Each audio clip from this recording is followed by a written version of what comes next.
sama Miss? Masih. Nah, jadi minggu lalu kita sudah dengar penjelasan dari Sir Ferry, betul kan? Nah, betul. Nah, kali ini Miss akan membawakan materi yang baru lagi. Tentang apa itu? Tentang lomba ketangkasan. Nah, jadi langsung saja ya. Ceritanya ada satu hari. Jadi, tibalah waktu di mana Pangeran Gotama akan menunjukkan keterampilan yang ia miliki. Nah, jadi bukan cuma Pangeran Gotama saja yang ada di sana, tapi semua kesatria-kesatria yang ahli dalam ketangkasan semuanya dikumpulkan di Kapilawastu. Nah, jadi lomba ini diadakan di Kapilawastu dan semua kesatria pun berkumpul. Berkumpul untuk apa? Untuk bertanding, melihat siapa yang paling jago. Oke. Nah, setelah itu Nah, jadi bagaimana cerita lombanya, Miss? Nah, jadi ceritanya seperti ini. Lombanya itu sangat banyak.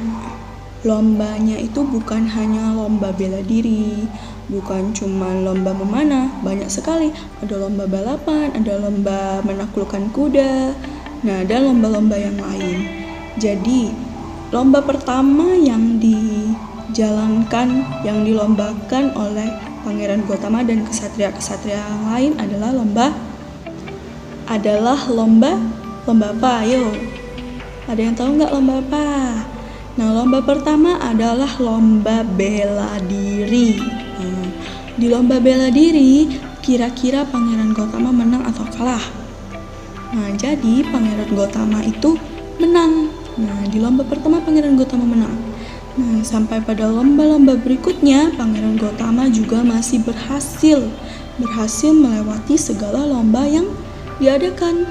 Nah, sampai pada lomba yang terakhir, yaitu adalah lomba memanah. Nah, Pangeran Gotama pun memulai apa yang akan dilombakan. Sebelum Pangeran Gotama, banyak pangeran-pangeran lain yang mencoba untuk memanah.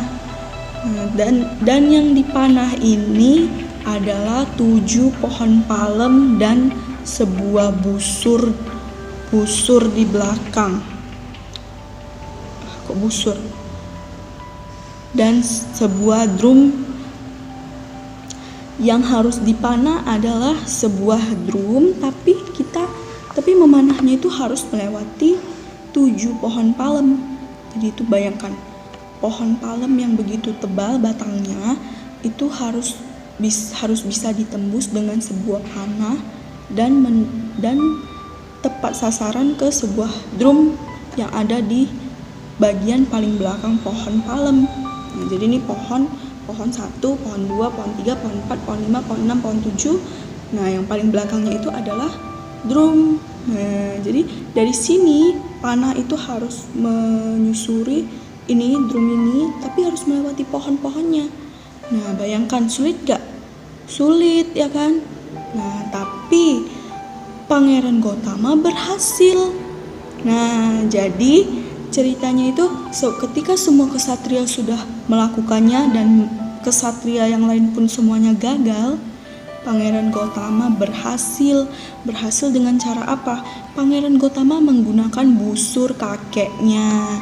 Nah, busur kakek dari Pangeran Gotama ini sangat berat, sangat kuat. Sampai Pangeran Gotama pun bilang, siapa yang bisa mengangkat busur ini akan menjadi miliknya. Tapi tidak ada satu orang pun yang bisa mengangkat busur tersebut. Karena apa? Karena sangat berat, sangat kuat. Nah, jadi yang hanya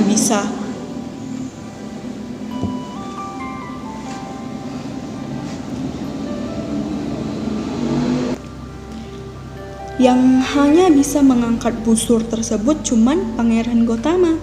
Nah, Pangeran Gotama pun memulai aksinya. Pangeran Gotama mengangkat busur itu, kemudian menariknya sekencang mungkin dan menembakkannya sampai menembus pohon palem yang pertama, kedua, ketiga, keempat, kelima, keenam, ketujuh, sampai mengenai drum yang ada di belakang pohon tersebut. Wah, hebat sekali kan? Nah, itu dia ceritanya. Sampai semua orang pun kagum sekali melihat Pangeran Gotama. Mereka semua sangat berdecak kagum melihat Pangeran Gotama. Nah, dan karena itu adalah akhir dari pertandingan,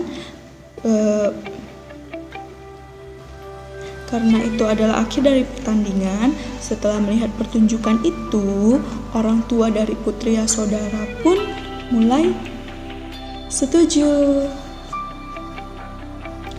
Orang tua dari Putri Yasodhara pun setuju untuk menikahkan Pangeran Gotama dengan Putri Yasodhara.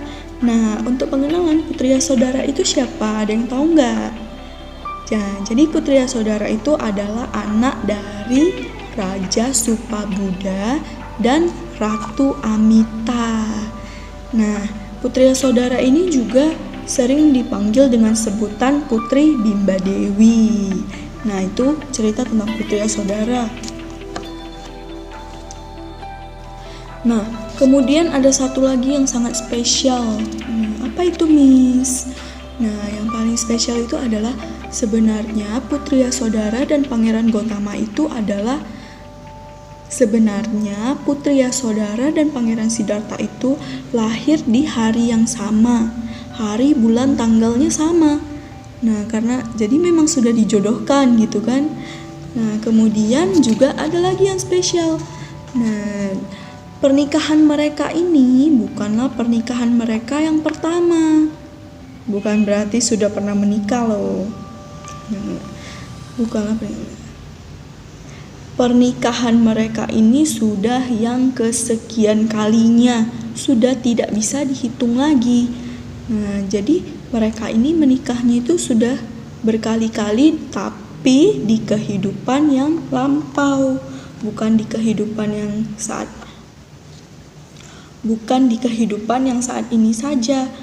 Mereka sudah menikah berkali-kali di kehidupannya yang lalu. Nah, jadi memang sudah jadi di kehidupan ini mereka bisa bertemu lagi dan menikah lagi. Itu adalah sebuah karma baik yang mereka miliki. Nah, mereka mempunyai jodoh karma.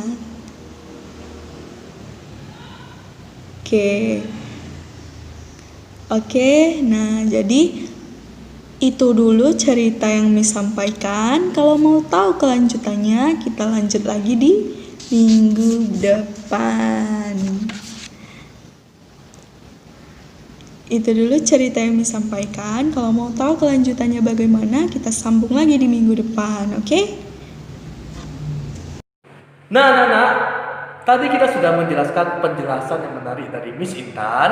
Nah, adalah di minggu ini kita ada tugas portofolio. Oh, tugas apa itu, Sar? Nah, jadi ya Miss, tugas kita adalah menuliskan kemampuan-kemampuan yang kita miliki. Ya, Miss pasti mempunyai kemampuan kan, misalnya menyanyi atau menggambar. Oh, tentu saja, semua orang pasti punya kemampuan. Nah, jadi kan anak-anak cukup tulis di buku latihan, ya, tuliskan apa kemampuan kalian, lalu di sampingnya tulis bagaimana cara meningkatkan kemampuan kalian.